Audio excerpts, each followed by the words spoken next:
자, 수업 시작하도록 하겠습니다. 안녕하세요. 대입논술연구소의 별쌤입니다. 화면 공유 잘 되고 있나요? 아, 네, 감사합니다. 오늘은 홍익대학교 인문논술을 90분 안에 완벽히 파악하는 핵심 강의를 진행하도록 하겠습니다. 홍익대 논술은 우선 논제 분석력과 적용력이 점수를 강하게 결정하는 시험인데요. 이 시간을 통해서 홍대가 좋아하는 답안 구조, 자주 출제되는 주제, 그리고 실제 답안 문장 구성까지 한 번에 정리해 보도록 하겠습니다. 오늘 강의는 총 네 부분으로 구성되어 있는데요. 첫째, 논제 분석, 둘째, 독해, 셋째, 빈출 주제, 넷째, 예시 답안 구조 및 표현 정리, 마지막으로 2023학년도 홍익대 법학과 합격생의 합격 수기까지 살펴보도록 하겠습니다. 먼저 논제 분석인데요. 홍익대가 좋아하는 답안 구조가 두 가지씩 구조라는 것은 많은 학생분들이 아마 알고 계실 겁니다. 그런데 문제를 잘 살펴보면은 홍익대 논제는 문제 하나당 요구 조건이 하나가 아닙니다. 총 두 개에서 세 가지 정도가 있는데 그 중에 논제의 첫 번째 요구 사항에 대한 답부터 서론 부분에 제시해 주면서 시작해 주시면 좋습니다. 예를 들어서 2026년 모의 1번 문항에 가다에서 설명된 현상의 공통점과 차이점을 제시문 내용을 바탕으로 분석하라고 되어 있죠. 그러면 가다에서 설명된 현상의 공통점을 먼저 찾으셔서 글의 서론 부분에 답안을 제시하고 시작을 해주셔야 홍익대 채점자의 눈길을 끄실 수 있습니다. 다음으로 2025년 서울 오전 기출 1번 문항인데요. 제시문 가의 범주에 대한 두 가지 관점을 바탕으로 나, 다, 라의 필자가 서술하는 현상이 어떤 관점으로 설명되는지를 서술하는 게 첫 번째인데요. 그 중에서도 가의 두 가지 범주가 있을 겁니다. 다만 가의 범주에 대한 두 가지 관점을 바탕으로 하라는 것은 조건부이기 때문에 해당 파트는 길게 설명은 하지 않고요.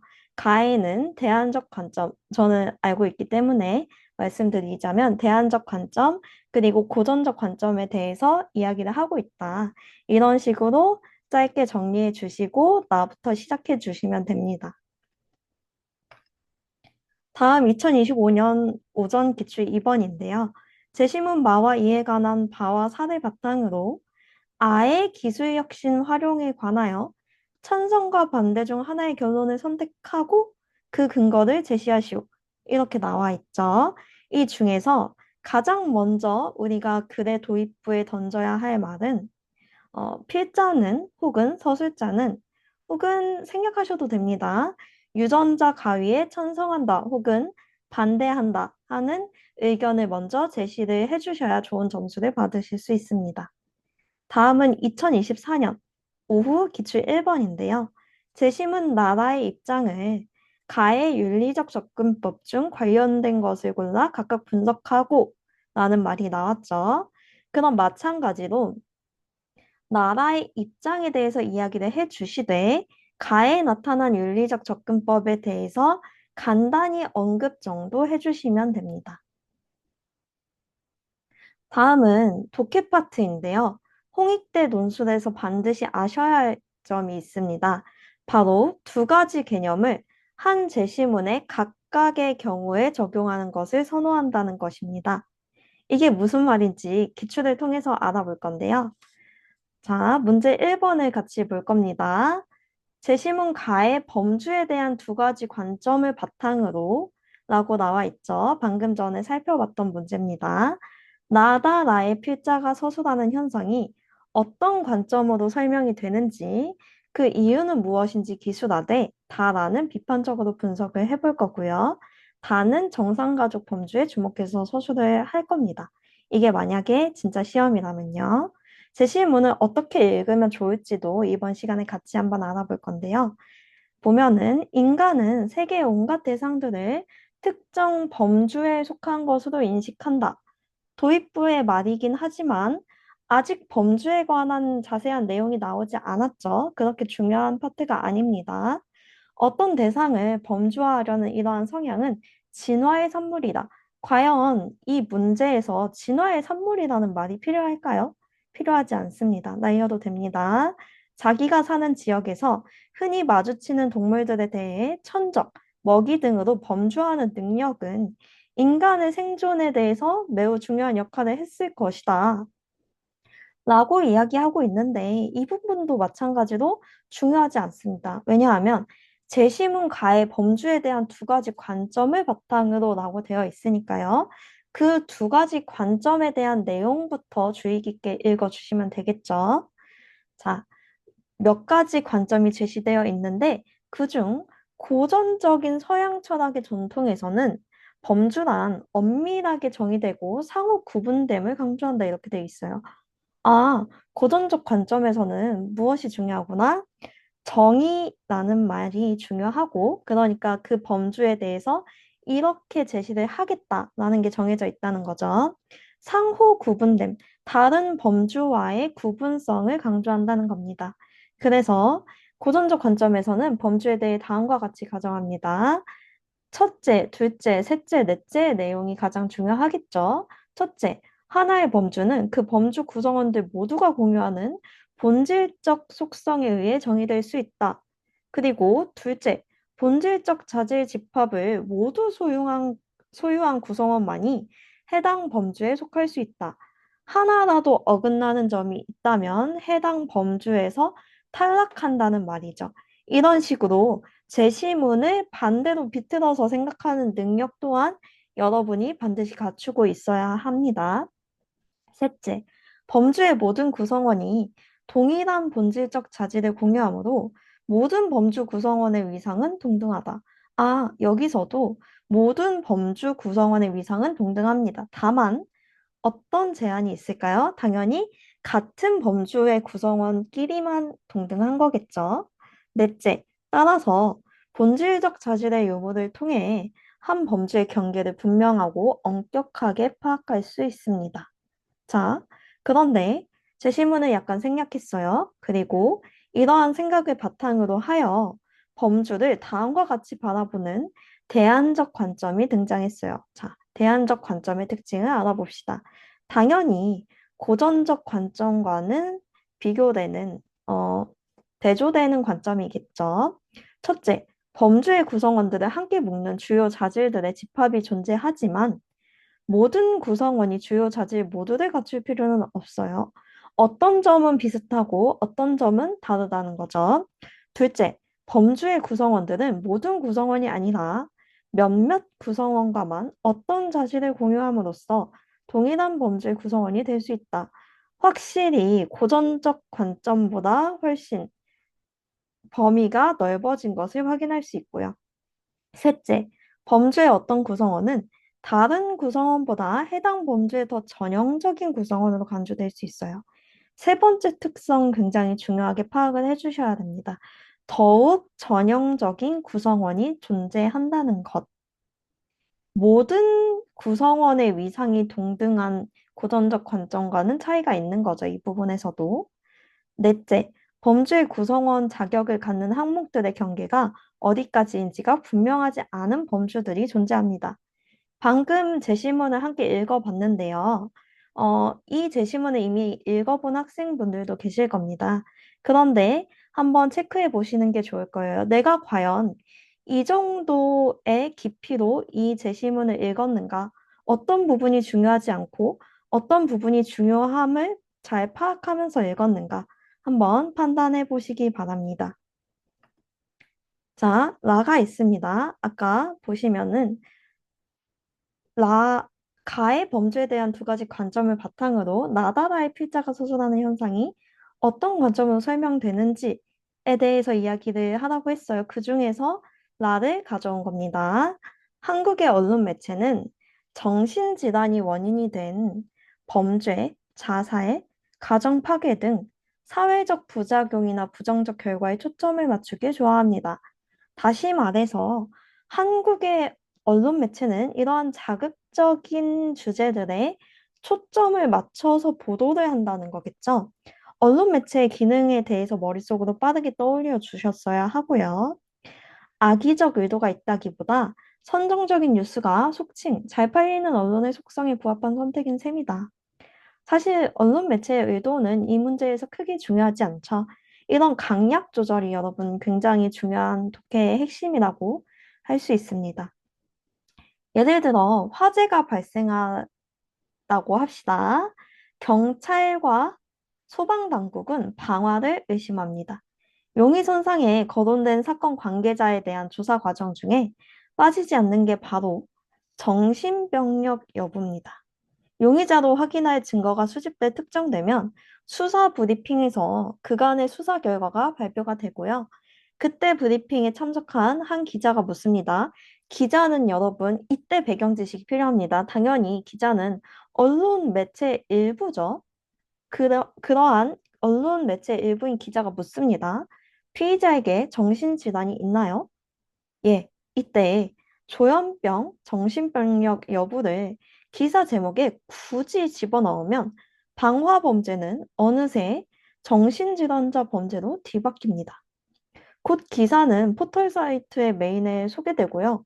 수백 수천 개의 댓글이 달리고 조회수가 치솟게 됩니다. 이런 뉴스가 반복되는 것은 사람들이 정신질환자에 대해 어떠한 이미지를 먼저 떠올리는지에 대해 영향을 미칠 수 있습니다. 자, 여기서 굉장히 중요한 말이 나왔어요. 어떠한 이미지를 먼저 떠올리는지의 영향. 자, 우리 어떤 범주를 생각해 봅시다. 정신질환자. 여러분은 범주랑 해당 제시문을 어떻게든 연관을 지으셔야 돼요. 그래서 정신질환자라는 범주가 있고 범죄자 혹은 위에서 나온 자살, 가정파괴 등의 주체라는 범주가 있습니다.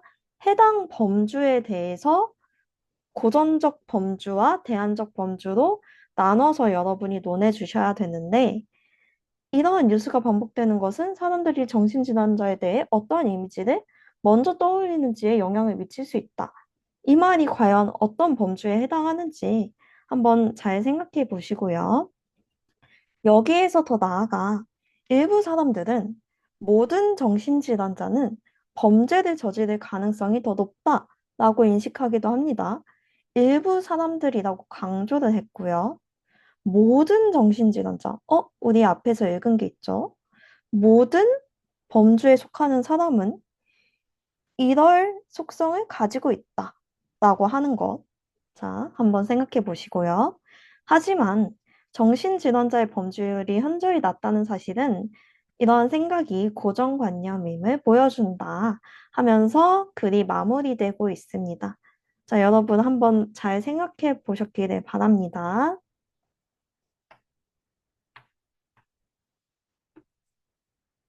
음,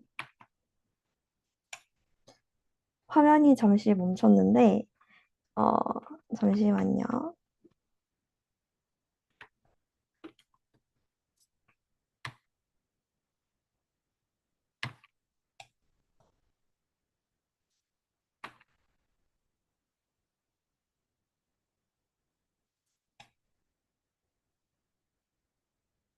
네.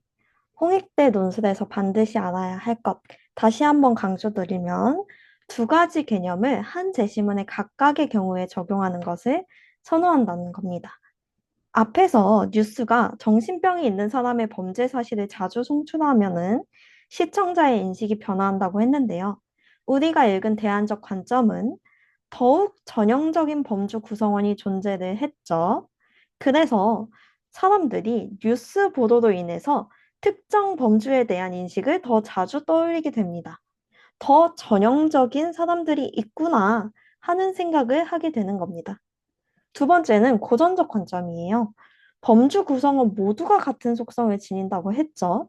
그래서 반복 노출로 정신병이 있는 사람들의 범죄 사실을 자주 송출하다 보면은 사람들의 고정관념이 강화돼서 정신질환자는 범죄자의 속성을 가지고 있구나 하는 고전적 관점을 지니게 되는 겁니다.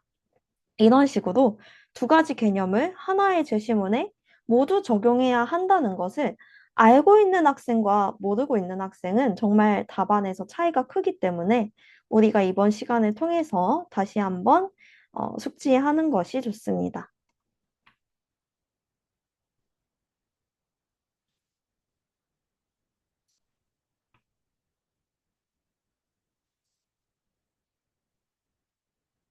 다음 문제를 한번 같이 보도록 할 건데요. 제시문 나라의 입장을 가의 윤리적 접근법 중 관련된 것을 골라 각각 분석하고 이를 바탕으로 인간과 AI 로봇의 바람직한 공존의 조건을 세 가지 이상 논하라고 되어 있습니다. 자, 이 제시문을 같이 볼 건데요. 의무론적 윤리, 결과론적 윤리, 담론 윤리, 책임 윤리. 워낙 많은 학교에서 윤리 지문으로 출제가 되다 보니까 이 내용 배경 지식으로 챙겨 두셔도 정말 좋습니다. 자, 일단 첫 번째, 의무론적 윤리는 행위의 동기를 중시하는 윤리관이에요. 대표학자가 칸트라는 사람이 있고요. 인간의 마음에는 누구나 반드시 지키고 따라야 할 도덕 법칙이 존재한다고 보았습니다. 정언 명령이라고 하는데요. 물론 답안에 정언 명령이라는 배경 지식을 끌어오면은 곤란합니다. 하지만 머릿속에 알고는 있으면 좋습니다. 욕구를 극복하고 어떤 욕구냐면요. 자연적 경향성이에요. 내가 음, 도덕 법칙을 거스르고 무언가를 하고 싶은 욕구, 그러한 욕구를 극복하고 스스로 정립한 보편적 도덕 법칙을 실현하려는 인간 의지는 고귀하며 보통은 선의지라고 많이 나와요. 이 의지의 자율성이 인간 존엄성의 근거가 된다고 칸트는 이야기를 하고 있습니다. 결과론적 윤리는요, 행위의 결과에 따라서 그 도덕적 가치를 판단하는 윤리관인데요. 결과로는 행위와 관련된 사람들의 최대 행복을 낳는 행위를 옳은 행위로 간주합니다. 여기서는 벤덤이라고 나왔는데 보통은 벤담이라고 번역이 됩니다. 벤덤과 미래 공리주의는 최대 다수의 최대 행복이라는 핵심 원리를 제시함으로써 사익과 공익의 조화라는 문제에 하나의 해법을 제시하였습니다. 나의 이익이 그리고 다른 사람의 이익이 모여서 공익이 만들어진다는 논리인데요. 또한 상황 변화에 대처할 수 있는 융통성을 지닌다는 평가를 받고요. 의무론적 윤리와 결과론적 윤리는 모두 행위 중심 이론이라는 공통점을 갖습니다. 현대 윤리학에서는 행위를 둘러싼 맥락을 보다 다양하게 고려하는 접근 방식을 제안하고 있습니다. 그러면 현대 윤리학과 행위 중심 이론은 크게 또 구분이 되겠죠. 읽으시면서 이게 실시간으로 머릿속에서 일어나셔야 되고요. 그 가운데 대표적인 것이 담론 윤리적 접근과 책임 윤리적 접근입니다. 담론 윤리적 접근은 말 그대로 이성적인 존재들 사이에 상호작용, 대화로 구성된 규범 체계이며 이성적 존재들 간에 합의가 가능한 것이어야 합니다. 윤리 문제 해결을 위해서는 누구나 자신의 의견을 자유롭게 주장할 수 있고 상대방의 의견을 존중하고 이해하려는 대화와 합의가 필요하다고 보는 겁니다. 그에 비해 크게 다르진 않지만 책임 윤리적 접근은 보다 확대되고 심화된 더 한층 깊어진 윤리적 책임을 강조합니다. 행위나 심층적인 책임이죠. 학생분들이 보통 차별화를 어떻게 줘야 하나요? 답안에 서술어를 바꿀까요? 뭘 할까요? 되게 여러 가지 방법이 있는데 서술어를 바꾸셔도 좋고 어휘를 바꾸셔도 좋습니다. 다만 어순을 바꾸는 것은 추천드리지 않습니다. 어순을 바꿀 경우에 내가 평소에 쓰는 글과 달라져서 문법적 오류가 발생할 확률이 높습니다. 자, 다시 돌아가서 행위나 행위의 결과에 대한 책임은 물론 역할에 따른 책임과 보편적인 책임, 그리고 하지 않은 행위와 해야 할 행위에 대한 책임까지 고려하는 것입니다. 책임의 범위가 상당히 넓죠. 대상도 개인을 넘어서 집단, 미래 세대, 동물, 생태계 등 시공간적으로 확장한다. 대표적인 학자 떠오르시면 좋아요. 요나스라고 있습니다. 이 접근은 당면한 윤리 문제를 책임의 관점에서 누가, 무엇을, 누구에게, 왜, 어떻게 책임져야 하는지를 최대한 포괄적으로 넓게 규명하여 해결하고자 한다. 이렇게 나와 있고요. 왼쪽 같은 제시문을 읽었을 때 오른쪽처럼 머릿속에 빠르게 정리가 되셔야 됩니다. 크게 행위 중심 이론이 있고 현대 윤리학이 있는데 행위 중심 이론은 다시 의무론적 윤리, 칸트로 대표되는 의무론적 윤리와 벤덤 밀로 대표되는 결과론적 윤리가 있습니다. 의무론적 윤리는 행위의 동기를 중시하고요. 결과론적 윤리는 최대 다수의 최대 행복을 목적으로 합니다. 목적을 중시하는 거죠. 다음, 결과를 중시하는 겁니다. 담론 윤리는 이성적 존재들의 상호작용을 중요시하고요. 대화와 합의 가능한 규범 체계를 지향합니다. 책임 윤리는 책임의 범위와 대상을 확대하자고 주장하는 윤리 법칙입니다. 그랬을 때 다음 슬라이드를 보시면요. 다가 나옵니다. 지나친 인간 중심주의는 자연에 관한 윤리 법칙 또한 워낙 많이 나오는 주제라서 알고 계시면 좋고요. 지나친 인간 중심주의는 인간과 인간이 아닌 것을 구별하고 그것을 인간의 이익을 위한 수단으로만 인식을 합니다. 반면 생태 중심주의는 인간이 자연을 지배할 권리가 아니라 오히려 보존할 책임을 갖는다는 점을 강조합니다. 인간은 다른 생명체 및 환경과 유기적이고, 유기적이라는 말 굉장히 자주 나옵니다. 상호 연결되어 있다는 뜻이에요. 유기적이고 상호 의존적인 관계를 맺고 살아가기 때문이다. 인간이 무분별하게 자연을 개발하여 생태계의 안정을 깨뜨리면 그 피해는 고스란히 인간에게 되돌아온다. 따라서 인간은 자신뿐만 아니라 자연 전체의 도덕적 책임이 있으며 어, 책임의 범위를 넓혔네요. 그러면 이 부분은 책임 윤리에 해당하게 되는 것인데요. 홍익대 방심하면 안 됩니다. 제시문을 끝까지 읽어주셔야 해요. 자연에 대한 행위의 옳고 그름은 그것이 생태계의 균형과 안정에 얼마나 이바지하느냐에 달려있다. 까지 했는데 제시문이 아직 반이나 남아있죠. 여러분은 홍익대가 뭘 좋아했었지? 각각의 개념을 하나의 제시문에 적용하는 게 포인트였지 하면서 떠올려 주셔야 합니다. 자, 생태 중심주의의 관계 설정 방식은 인간과 자연뿐만 아니라 인간과 기계, 나아가서는 인간과 인공지능 사이의 관계 설정에도 시사하는 바가 큽니다. 인간이 AI 로봇을 인공 노예로 취급하는 것은 인간이 자신을 위해 AI 로봇을 만들었다 하더라도 비도덕적인 행동입니다.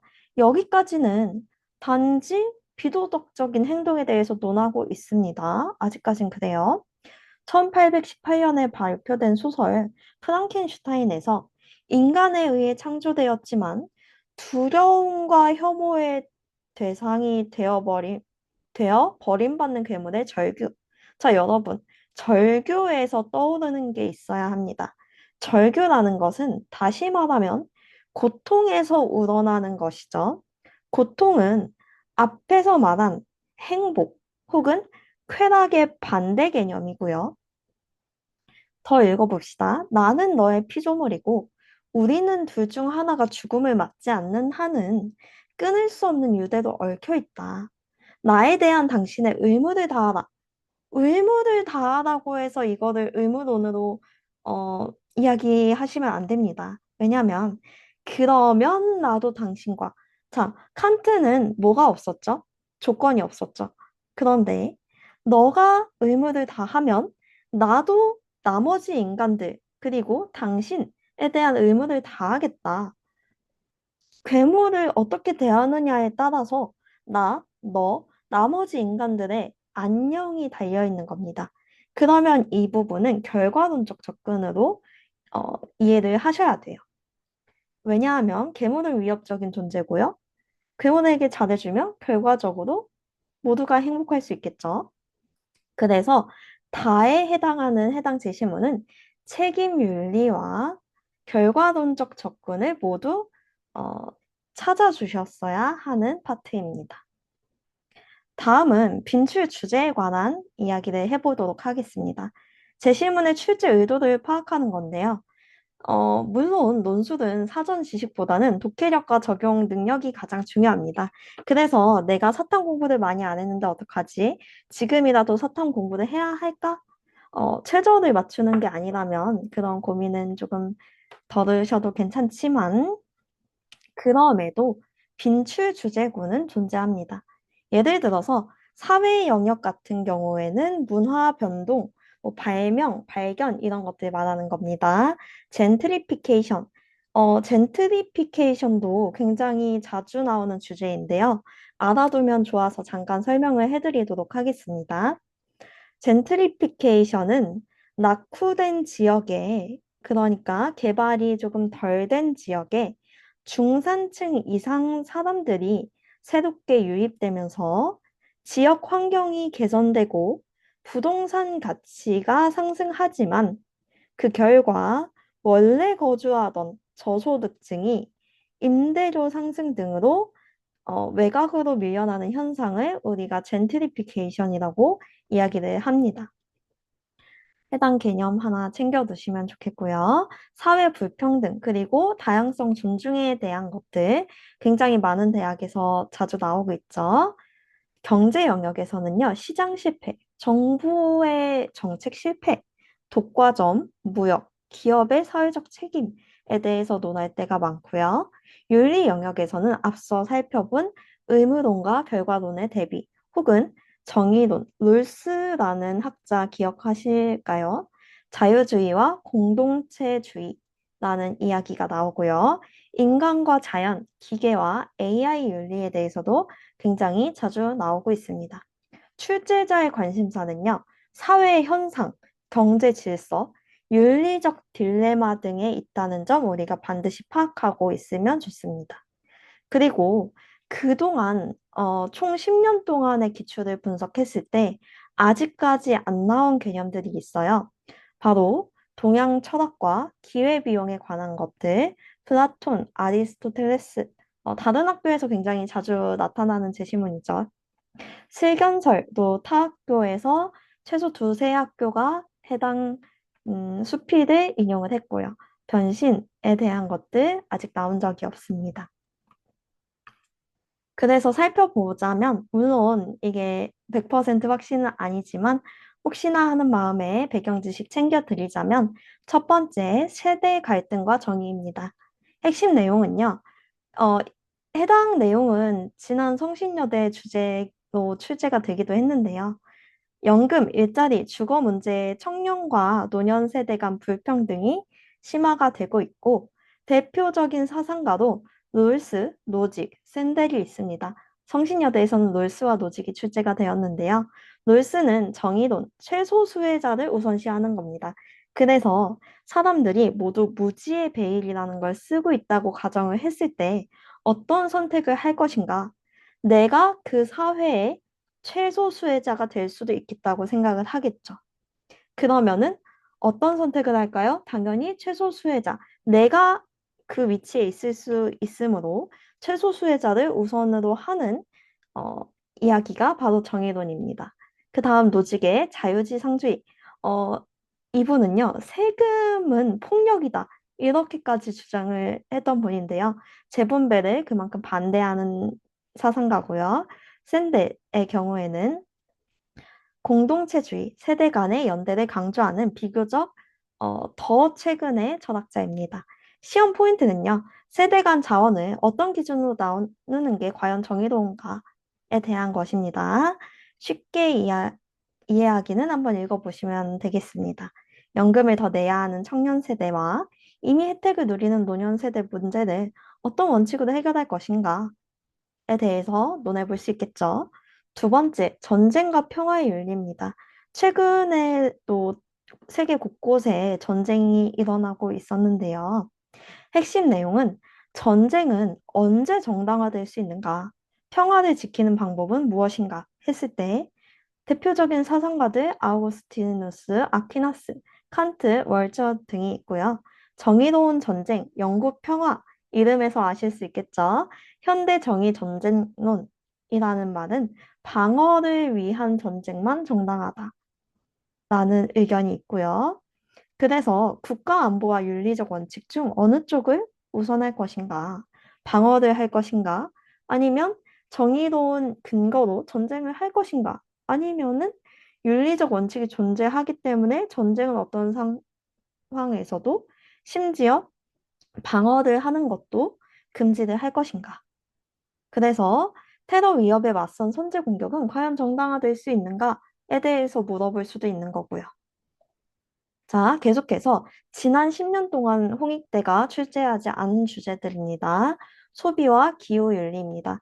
핵심 내용은요, 개인의 소비 습관, 패스트 패션 있고요. 외대에서는 나온 적이 있습니다. 2024년에 패스트 패션과 플라스틱 사용, 이 기후 위기에 직결된다는 말인데요. 패스트 패션은 말 그대로 빠르게 소비되고, 소비자들의 소비 욕구를 자극해서 빠르게 소비되고 빠르게 폐기되고 다시 빠르게 생산되는 그러한 패션 업계의 일을 이야기하고요.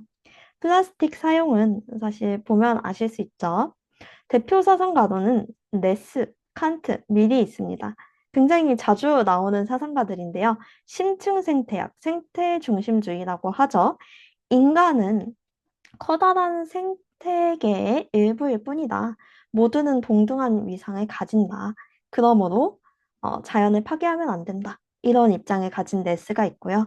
칸트는 환경 보존 또한 도덕적 의무다. 이렇게 주장을 할 거고요. 밀은 공리주의, 다수의 행복을 위해서 환경 보호를 이야기를 할 겁니다. 또 환경에 대해서는요, 뭐 인간 중심주의, 아까 살펴봤던 인간 중심주의가 나올 수도 있고요. 동물 중심주의가 나올 수도 있습니다. 시험 포인트는요, 개인의 소비 선택이 환경 문제 해결에 기여할 수 있는가? 싸고 편한 패스트 패션을 살 것인가? 환경 친화적 제품을 선택할 것인가? 앞서 살펴보는 홍익대의 유전자 가위에 찬성할 것인가? 반대할 것인가? 로 미루어 봤을 때 이런 주제가 충분히 출제 가능하다는 거 우리가 알 수 있죠. 네 번째는요. 사회적 신뢰와 민주주의에 관한 건데요. 가짜뉴스, 알고리즘 편향이 사회적 신뢰를 약화시키고 민주주의를 위협한다는 겁니다.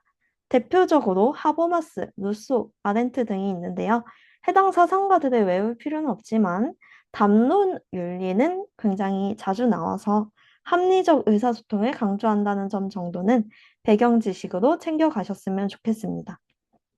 루소의 경우에는요, 공동체적 정당성에 대해서 이야기를 하고요. 아렌트의 경우에는 진실 없는 정치의 위험에 대해서 설파를 하고 있습니다. 시험 포인트는요, 민주주의에서 신뢰와 소통을 어떻게 회복할 수 있는가에 대해서 가짜 뉴스가 선거 결과에 영향을 준다면 민주주의는 어떻게 지켜줄 수 있을까? 어떤 윤리적 관점을 끌어다가 이거를 정당화할 것인가가 중요한 포인트가 되겠죠. 다음은 홍익대 빈출 예시 답안 문장 구조 및 표현 익혀두기입니다. 문제 해결을 바라는 경우가 많아요. 그래서 몇 가지 제시문을 비교하고 대조하고 원인과 결과에 대해서 논하라고 하거나 혹은 그 과정을 유기적으로 연결해서 종합적 결론에 이르는 흐름을 선호합니다. 홍익대는요, 서론, 본론, 결론에 하나의 완성된 답안을 선호하는 학교입니다. 그래서 예를 들어서 두 제시문은 공통적으로 이렇다는 점을 전제로 한다. 이런 문장 구조들을 조금 암기를 해두시는 게 좋습니다. 제시문 가는 어떠한 관점을 드러낸다. 반면 제시문 나는 이러한 관점을 제시한다. 드러낸다, 제시한다. 서술어에도 변형을 주는 게 좋고요. 서로 다른 제시문을 나열하는 데에서 멈추시면 안 됩니다. 반드시 교차점과 관점의 차이를 집어내시는 것이 홍익대 논술의 핵심입니다. 예시 답안을 보시면요. 혹시나 아직 안 풀어보신 학생분들이 계실까 봐 중요한 내용은 다 불러 처리를 했고요. 2026년 모의 예시 답안인데요. 가다의 공통점은 이러하다는 것이다. 공통점부터 앞에서 말했듯이 이야기하고 있죠. 학교 측에서도. 개인들은 이러하고요. 가에서는 이것을 하고 나에서는 이것을 위해 이것을 선택하며 다에서는 이것을 선택한다. 쭉 답부터 이야기를 해주고 있어요. 그러나 그러한 결과 무엇이 도출된다. 이런 식으로 유기적 흐름을 가지고 진행이 되고 있다는 거 확인하실 수 있고요. 두 번째, 2022년 오전 예시답안입니다. 무엇과 무엇은 제시문이겠죠? 뭐 예를 들어서 가와 나는 어떠한 것에 대해 누가 가지고 있던 무언가를 시키는 무엇을 뭐 한다는 공통점이 있다. 마찬가지로 공통점부터 제시해 준다는 어, 포인트 잘 캐치하셨기를 바랍니다. 그러한 기능이 어떻게 이루어지는 점도 유사하다. 그러나 저희가 여기서 살펴볼 게 하나가 더 있는데요.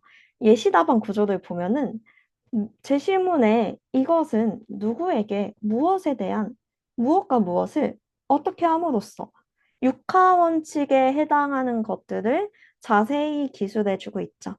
육하 원칙에 해당하는 것이 논제와 관련이 있고 그것이 제시문에 선명하게 나와 있다면 우리는 그 육하 원칙에 해당하는 것들을 가져다 답안에 작성을 해주셔야 되는데요. 선생님, 그러면 홍대에서 싫어하는 문장을 그대로 발췌한 것이 되는 게 아닌가요? 하는 두려움을 가질 수도 있는데요. 문장을 그대로 가져오는 것과 문장 구조는 내 것을 취하되 이 핵심어를 가져오는 것은 차이가 아주 큽니다. 그리고 서술어에서 변주를 줄 수도 있고요. 다음은 대안 제시형인데요. 유전자 가위처럼 문제점이 있고요. 대안 제시를 어, 요구하는 경우가 많습니다. 예를 들어서 재심은 다의 입장은 현실적 한계를 드러냈지만 재심은 나의 논지는 이를 보완할 수 있다. 굉장히 깔끔한 문장 구조를 보여주고 있죠. 따라서 단순히 이것으로 머무는 것이 아니라 이것을 통해 새로운 해결의 가능성을 모색할 수 있다. 이번 시간을 통해서 여러분들이 이런 핵심 표현들을 좀 챙겨 가셨으면 좋겠습니다. 그리고 해석 부분도 잠깐 읽어보시면요. 결론 부분에 반드시 실천적인 시사점, 뭐 개인은 어떻게 하고 정부가 어떤 것을 할 수 있고 이런 실천적인 시사점을 제시해야만 차별화가 되고 고득점을 기대할 수 있습니다. 몇 가지 문장 구조를 더 살펴볼 건데요. 첫 번째는 공통점, 차이점을 정리하는 겁니다. 제시문 가와 나는 모두 이런 공통점을 가진다. 그러나 가는 이것에 주목하는 반면 나는 이것을 강조한다. 공통된 원리를 계속해서 먼저 짚었어요. 10년 동안 그랬어요. 차이점을 대비시켜서 설명하는 구조가 이어지고 있고요. 두 번째, 개념을 정의하고 사례에 적용하는 거예요. 이러한 개념에 따르면 이러한 현상은 이러한 것으로 해석된다. 이는 제시문 다의 혹은 나의 사례에서 잘 드러난다. 이런 식으로 제시문 속 개념을 먼저 가볍게 설명해 준 뒤 사례에 적용해서 분석을 해주시면 됩니다. 그런데 여기서 살펴보실 점은 중간에 문장을 한번 끊었죠. 문장이 길어지게 되는 것을 여러분은 경계를 하셔야 되는데요. 두 가지 이유가 있어요. 첫 번째, 학생분들은 필연적으로 문장이 길어지다 보면 오류가 생깁니다. 그래서 오류를 피하기 위해서라도 문장을 끊어주는 게 좋고요. 문장을 끊어주는 연습은 의식적으로 호흡을 하면서 내가 이 부분에서 끊어야겠다. 연습을 해두시는 게 좋습니다. 그리고 문장이 너무 길어진다 싶으면 끊어주시고요. 두 번째는 채점자의 피로도에 관한 건데요. 대학 채점자가 하루에 답안을 몇 개를 확인할 것 같으신가요? 그 답안을 모두 읽을까요? 어, 읽을 수도 있겠죠. 그런데 모두 읽는다고 했을 때 채점자의 피로도는 계속 누적될 겁니다. 그런데 긴 문장이 나와요. 하나의 문장이 막 세 줄, 다섯 줄 이렇게 나와요. 그러면 채점자는 표현력 점수를 주기 어려울 것 같습니다. 자, 그 다음에 3번, 나열형 비교 구조입니다. 차이점은 세 가지로 요약된다. 첫째, 둘째, 셋째, 이것이다. 비교할 때는 번호를 붙여주면은 문장을 끊어준 효과가 나기 때문에 번호를 붙여주시면 됩니다. 네 번째, 종합 대안 제시입니다. 제시문 가와 나의 논의를 종합하면 이렇다는 한계를 극복하기 위해 이것과 같은 대안이 필요하다. 따라서 이것과 이것의 상호작용 속에서 균형 잡힌 관점이 요구된다. 예를 들어서 이렇다는 거고요. 단순한 비교에서 끝내지 않고 해결책이나 종합적인 시사점으로 연결해서 결론부를 제시해 주는 것을 홍익대는 높이 쳐요. 서론, 본론, 결론의 구조를 갖춰 주셔야 됩니다. 다음은 계속해서 볼게요. 홍익대 인문론수의 핵심 전략인데요. 첫 번째, 단어, 목적, 결과의 세분화입니다. 단어는 제시문 그대로 적되 의미의 층위를 정리하는 거예요. 층위는 깊이라는 거죠. 단계라는 거예요. 표현은 표현인데 어떤 표현? 한 번 더 들어갑니다. 제시문에 고상한 표현이라고 나왔어요. 그러면 고상한 표현이라는 핵심어를 답안에 정확하게 적어주는 겁니다. 그러면 채점자가 굉장히 반갑겠죠. 이거 들어있으면 점수 주는데 이 학생이 고상한 표현을 정확하게 기재를 했네. 좋은 점수를 주겠죠. 두 번째, 차이점엔 명확한 기준을 제시해 주는 겁니다. 차이점을 논하라는 문제가 굉장히 자주 나오는데요. 그렇다면 답안 첫 문단에서 기준을 세워주는 거예요. 해당 제시문들은 결과의 긍정 부정성에서 혹은 의도한 그 의도에서 어, 이런 식으로 구분을 해주는 겁니다. 의도에서 차이를 가진다. 기준이 잡히면 사례와 근거는 자연스럽게 들어맞게 됩니다. 세 번째, 제시문 정의. 앞에서 말했던 육하원칙인데요. 제시문에 A는 B다라는 정의가 있으면 물론 답안에 반영을 하되 해당 경우에는 전체 문장을 다 가져오시면 안 됩니다. 서술어나 조사에 해당하는 것들 혹은 문장 구조는 나의 것으로 바꿔주시면 됩니다. 그리고 누가 어디서 무엇을 언제 어떻게 왜가 드러나면 답안에도 구체화되게 됩니다. 자, 그리고 홍익대 논술 앞에서 설명했듯 두 가지식 구조고요.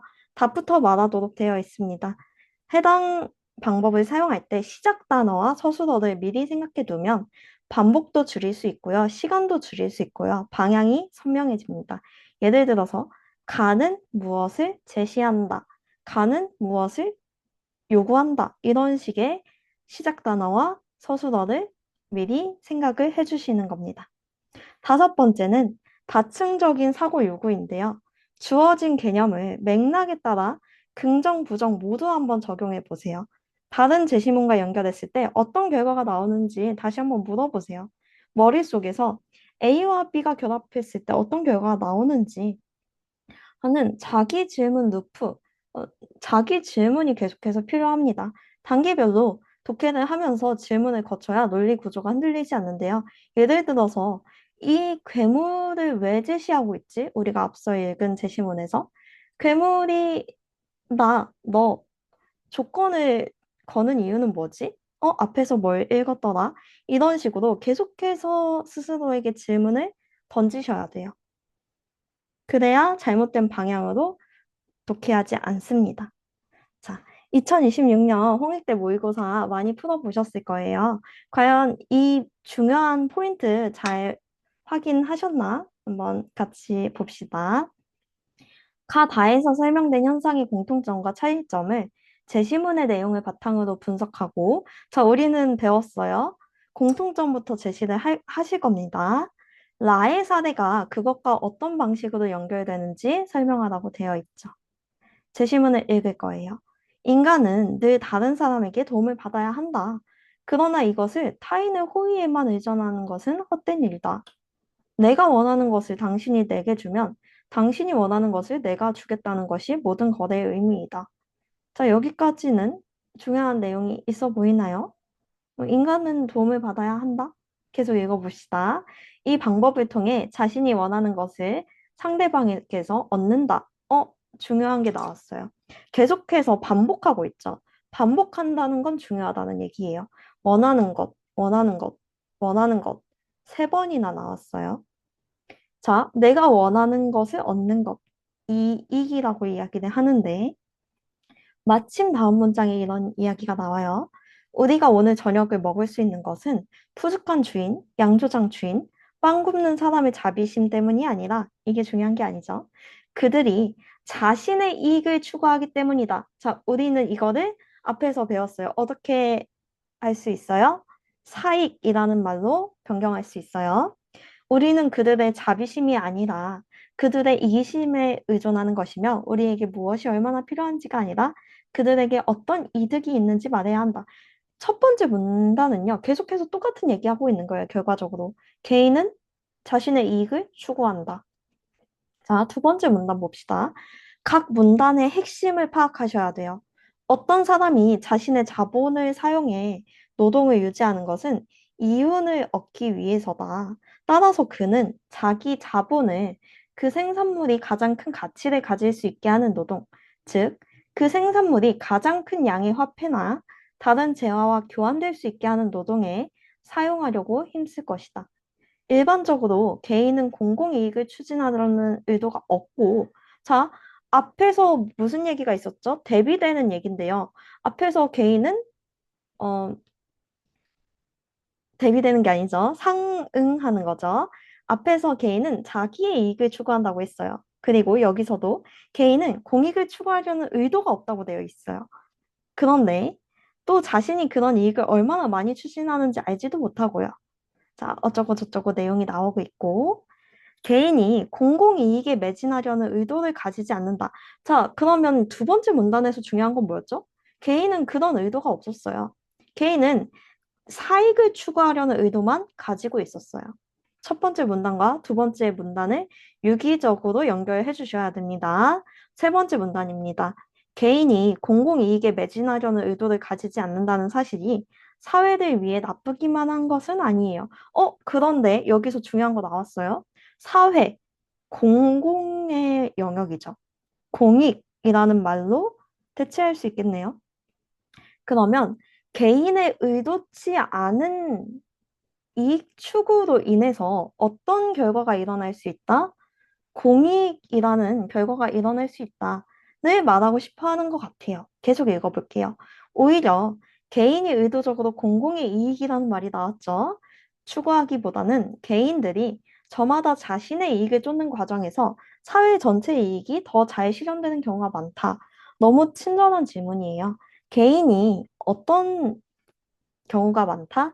자신의 이익, 사익을 추구하다가 의도치 않게 공익이 더 잘 실현되는 경우가 있다. 나는 공공이익을 취해 상거래를 한다고 주장하는 사람치고 사회에 많이 기여한 사람을 보지 못했다. 뒷부분은 이렇게 나와 있고요. 계속해서 한번 읽어볼게요. 공통점과 차이점. 나에서는요, 독일어에서는 이 제심은 유독 많이 어려워하셨는데요. 독일어에서는 여성을 지칭하는 단어들의 의미 가치가 지속적으로 하락하는 현상이 발견된다.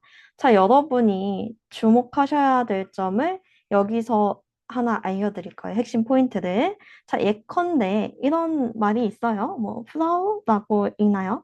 이런 말은 예전에 귀족 여성을 가리켰지만 점차 일반 여성을 가리키게 되었다. 왜 이런 일이 일어날까? 자, 여러분 주의해야 할 점은요. 의미 가치가 하락했다는 거는 어, 귀족 여성에서 일반 여성이 된 거잖아요. 과연 부정적인 결과일까요? 이거는 한번 중요하게 생각을 해보셔야 됩니다. 누군가는 여성에 대한 적대감이 사회에 잠재되어 있으며 그것이 개별 화자들로 하여금 그러한 단어를 사용할 때마다 조금 더 경멸적으로 사용하도록 유도한다고 생각할 수도 있고요. 하지만 프라우 같은 표현들의 의미가치 하락은 여성을 비난하다가 아닌 오히려 여기서도 의도치 않은 게 나왔네요. 여성을 찬양하라의 원칙 때문에 생겨날 것일 가능성이 더 크다. 자, 여기서의 힌트는요, 오히려예요, 오히려. 오히려. 그러면 의도치 않았다는 거죠. 서양처럼 기사적 전통이 남아있는 사회에는 여성에 대한 정중한 행동 예법이 존재하고요. 남성이 여성의 외투 입는 것을 도와주고 의자를 먼저 내어주며 뭐 담뱃불을 붙여주는 식이다. 사회적으로 긍정적인 이미지를 얻기 위한 자, 여러분, 사회적으로 긍정적인 이미지를 얻는 주체가 누군지를 생각하셔야 돼요. 주체가 누구죠? 개인이에요. 그러면 여기서도 마찬가지로 개인이 사회적으로 긍정적인 이미지를 얻기 위해서 어떠한 행동 예법의 일환으로서 낮은 종류의 표현보다는 더 고상한 문체나 사회 계층에 속하는 표현을 홍익대 측에서 약간 더 높은 사회 계층에 속하는 표현을 골라 쓰려는 경향이 존재합니다. 이런 상황에서 여성에 대해 언급하려고 할 때 적용되는 원칙은 여성을 비난하다가 아니라 여성을 가리키는 단어 중 무엇을 선택하는 것이 예의에 맞는 행동인지 의심스러울 경우 차라리 한 단계 더 높은 표현을 선택하다가 됩니다. 그러면 어떻게 되는 거예요?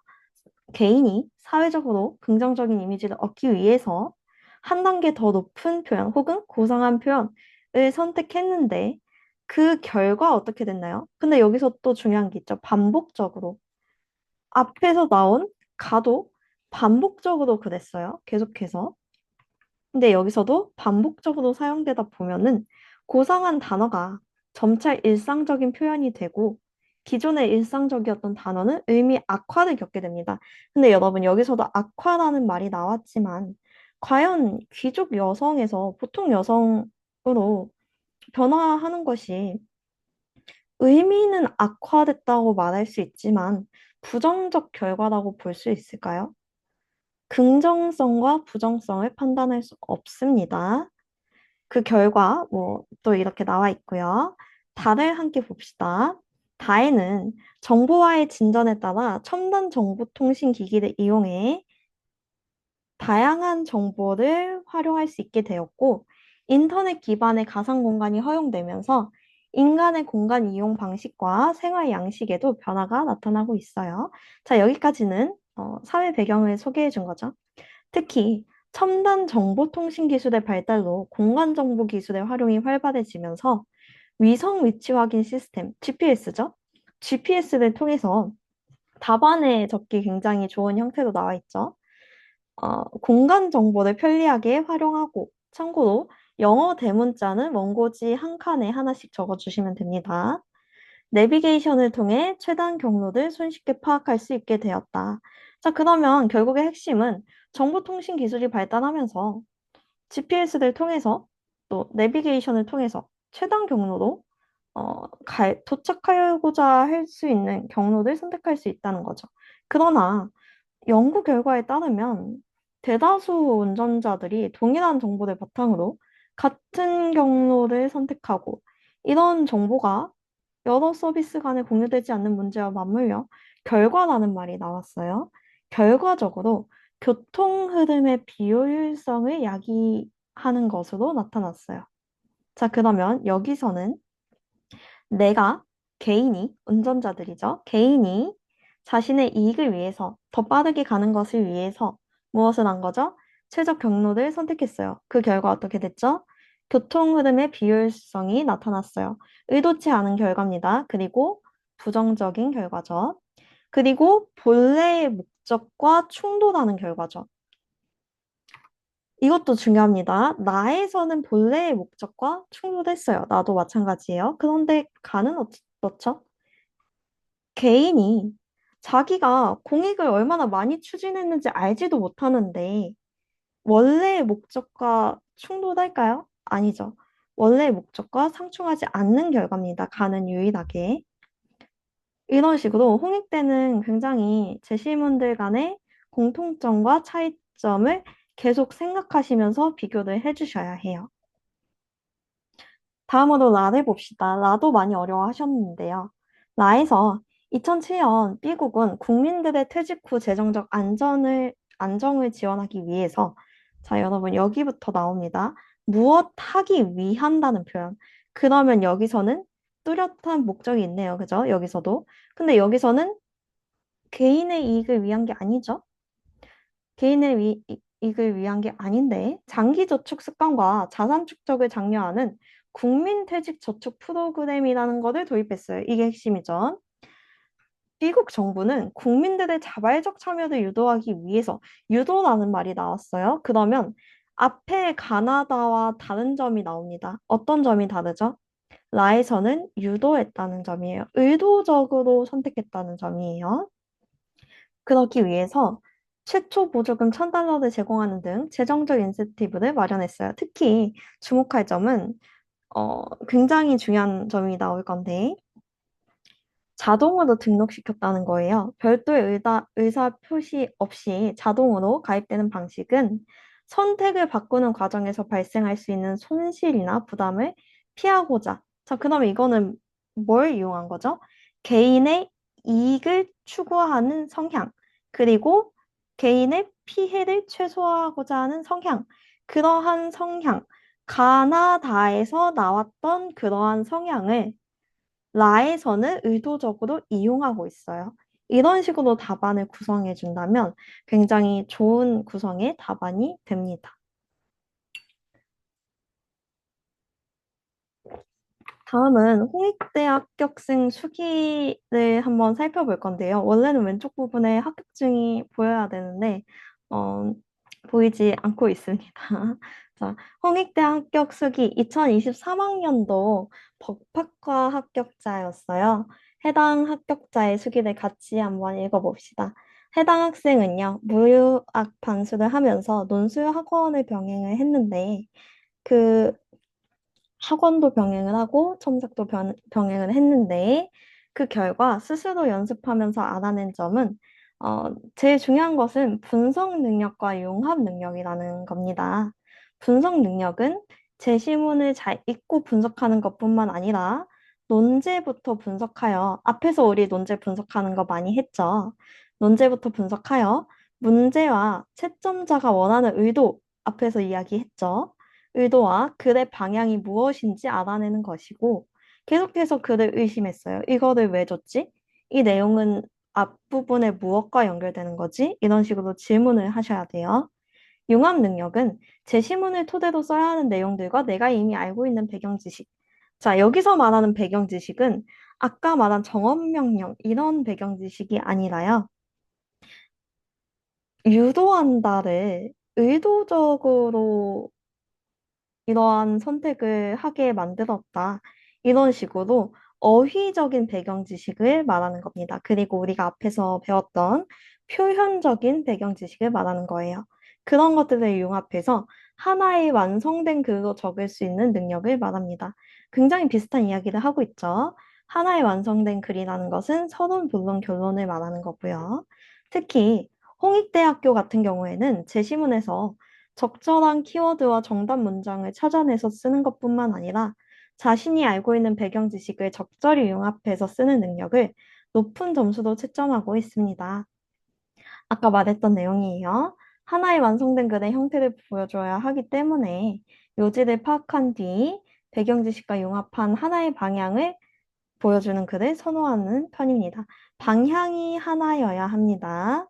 그렇기 때문에 서론과 결론을 제시문에 발치한 단어가 아닌 유사하거나 같지만 다른 단어, 주장한다, 설득한다, 서술어죠. 긍정적이다, 미래가 밝다 등을 사용하여 자신만의 글을 구성하는 것이 중요합니다. 물론 핵심어는 그대로 포함을 해주셔야 합니다. 또 문제를 분석하는 능력을 강조했는데 이는 가장 기본적이면서도 지키기 어렵다고 생각합니다.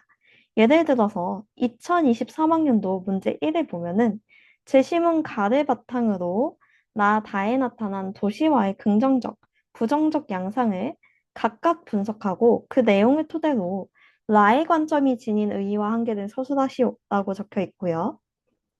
이 학생은 이를 목적, 도구로 나눠서 쓰라고 했는데 보통은 요구 사항이 있고요. 조건이 있어요. 조건과 요구 사항이라는 말이 조금 더 여러분에게 편하게 다가올 겁니다. 어쨌든 논제를 쪼개서 분석하라는 거죠. 해당 학생의 말은. 그랬을 때 저희가 이거를 한번 해볼 건데요. 라의 의의와 한계를 찾기. 그리고 이 학생이 말하는 목적이라 함은 요구사항이죠. 그리고 도구는 조건입니다. 조건은요. 나와 다에 나타난 도시와의 긍정적, 부정적 양상이고요. 어, 수험생 여러분들은 종종 특정 제시문을 바탕으로 한다고 했을 때 해당 제시문을 먼저 요약하거나 키워드를 다 나열하듯이 써놓고 시작하면서 서론이라고 하는 경우가 많은데 바탕이라고 하였기 때문에 내가 갖고 있는 배경 지식처럼 사용하라는 뜻이에요. 제시문에 있는 내용들이에요. 그래서 제시문 가에 대한 내용이 서론을 차지하거나 나, 다의 분량보다 더 많은 내용을 차지하면 안 된다는 거예요. 이게 무슨 말이냐면 이 모든 제시문을 나의 배경 지식처럼 사용하라는 겁니다. 그렇다고 해서 가지문이 없었던 것처럼 글을 쓰라는 것도 아니고요. 내가 가진 배경 지식 중에 도시화에 관한 것과 가 제시문에서 시사하는 도시화의 개념은 전반적인 글의 이해에 도움이 되도록 잘 융합한 후에 나와 다에서 나타나는 도시화의 양상을 분석해야 한다는 것이 핵심입니다. 계속해서 가의 내용을 포함하여 적절히 재구성한 간단한 서론을 제시한 후, 나, 다의 양상을 서술하고, 나의 관점을 명확히 분석한 후, 나다에서 나타난 긍정적, 부정적 양상을 적용하여 의의와 한계를 서술하고, 자, 도시화의 한계를 극복하고자 하는 재구성된 나만의 결론까지 갖춰주셔야 하나의 완성된 글이 된다는 말이었죠. 이런 식으로 문제를 먼저 분석을 해주시면 쓸데없는 글, 그러니까 제시문의 요지에서 빗나가는 그런 글을 쓰는 경우도 적어지고 글의 분량도 여유롭게 맞출 수가 있습니다. 결론적으로 홍익대 논술의 경우 문제가 요구하는 것을 도식화하여 앞에서 말했듯이 각자 편한 것으로 하시면 됩니다. 예를 들어서 요구사항, 조건, 도구라고 할 수도 있고요. 해당 학생처럼. 제시문의 내용을 자신만의 지식, 물론 공인된 것이어야 하고요. 문제가 요구하는 방향과 일치해야만 하고요. 제시문에 아예 없거나 기반하지 않은 배경 지식은 당연히 넣으면 안 됩니다. 그것과 단어로 재구성하여 서론 본론 결론에 하나의 완성된 글을 해당 합격생은 굉장히 강조하고 있습니다. 또 해당 합격생이 논술고사를 볼 때는 최저가 조금 더 높았어요. 그런데 이제 최저가 상대적으로 여유로워지면서 실수 지원자들이 많아지게 되니까 더 꼼꼼하게 논술 준비하시기를 바란다는 내용도 담아주셨네요. 수능 전에 보는 학교인 만큼 수능 성적 최저의 마음 졸이며 준비하는 것보다는 응원을 해주시고 계시네요. 부담이 훨씬 덜하고 후배님들께서는 어차피 최저 맞출 거니까 논술만 잘 하자라는 마음으로 홍익대 잘 볼 수 있으면 좋겠다고 합니다. 자, 그럴 때 해당 문제 당연히 같이 풀어봐야겠죠. 문제 1번입니다. 제시문 가를 바탕으로 나다에 나타난 도시와의 긍정적, 부정적 양상을 각각 분석하고 그 내용을 토대로 나의 관점이 지닌 의의와 한계를 서술하시오. 이렇게 되어 있어요. 의의도 있고요, 한계도 있어요. 그런데 그 전에 해야 할 게 있죠. 첫 번째 요구사항이에요. 가를 바탕으로 앞에서 했었죠. 가에 대한 내용 간단하게 제시해주고 서론이죠.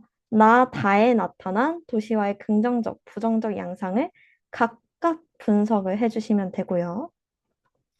자, 같이 해봅시다. 제시문을 읽는 법을 이번 시간에 꼭 얻어가셨으면 좋겠습니다.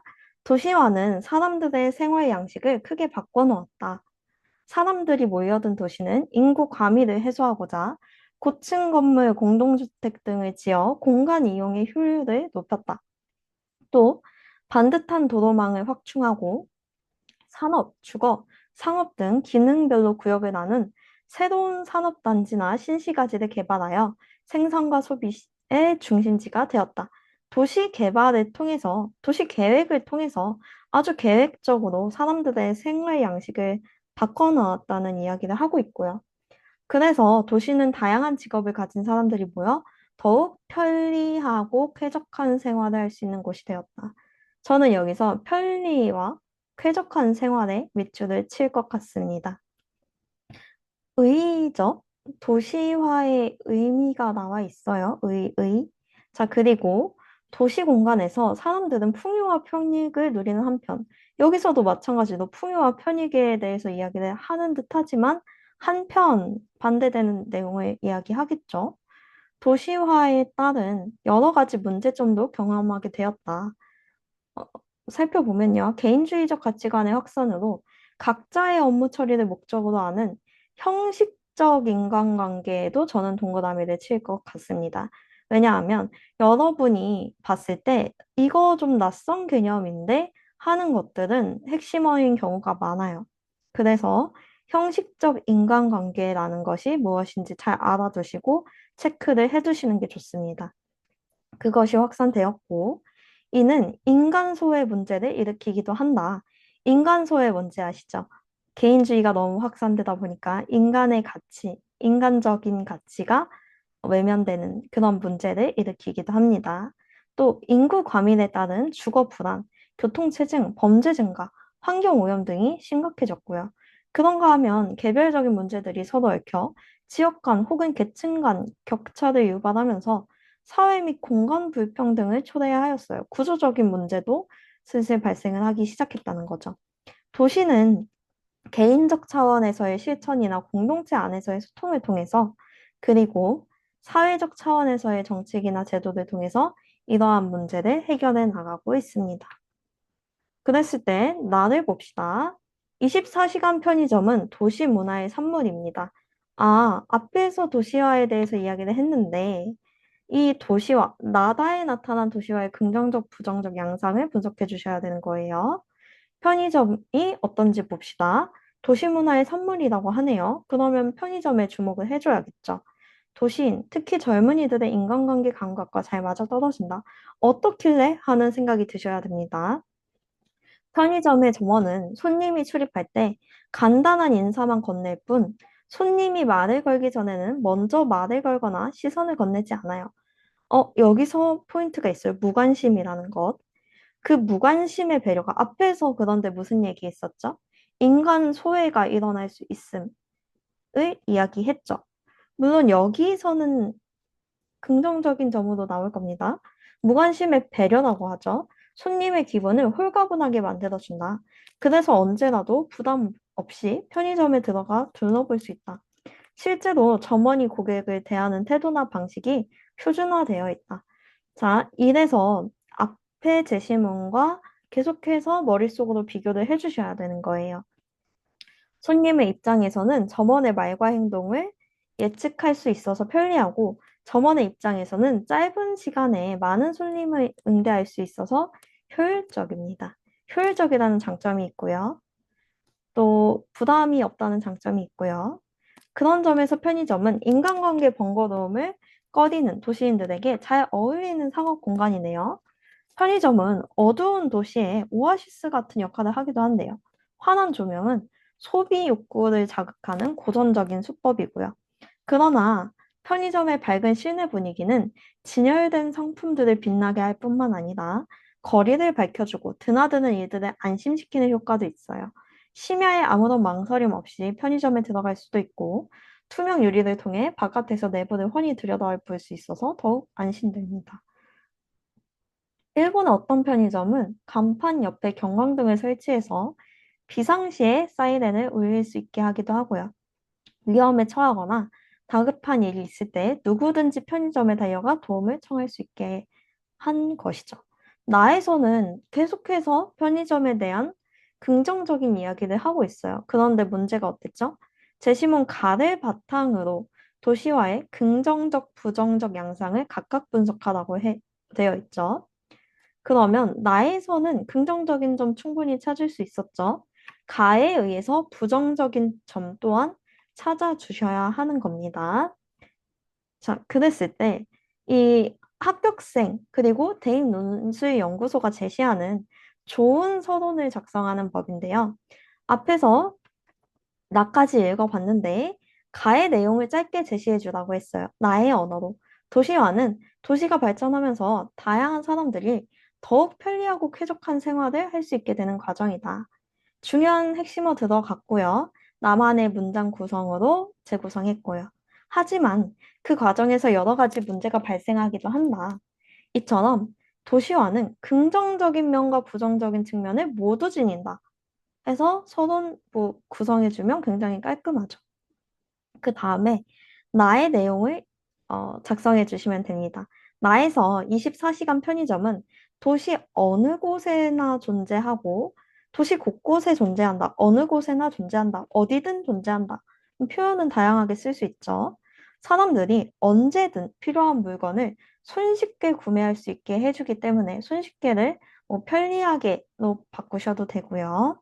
소비의 중심지인 도시의 특성을 잘 보여준다. 이처럼 도시화는 사람들이 편리하고 풍요로운 생활을 할 수 있게 해준다.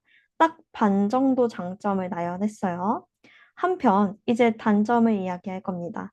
편의점에서 점원과 손님 사이의 의사소통이 표준화되어 있는 것처럼 도시에서는 형식적인 인간관계가 확산되는데 이것은 도시에서의 일상이나 업무가 효율적으로 진행되게 해줄 수도 있지만 무관심을 유발하여 인간 소외 문제를 야기하기도 한다. 혹은 일으키기도 한다. 여기서도 중요한 내용이 모두 들어갔죠. 해당 내용을 참고해서 여러분의 답안을 점검하거나 아니면 해당 해 문제를 꼭 풀어보셨으면 좋겠어요. 그래서 이 문장과 비교해 보실 수 있으면 좋겠습니다. 꼭 연습을 해보시는 게 수험 생활에 도움이 반드시 될 것이기 때문에 해당 부분 캡처를 해두셔도 좋고요. 아니면 강의가 끝나고 나서 자료를 요청해 주셔도 좋습니다. 네. 준비한 내용이 여기까지인데요. 생각보다 일찍 마무리가 되었습니다. 오늘 들어주시느라 고생이 많으셨고요. 어, 부디 도움되는 내용이었기를 바라겠습니다. 감사합니다. 고생 많으셨습니다. 감사합니다.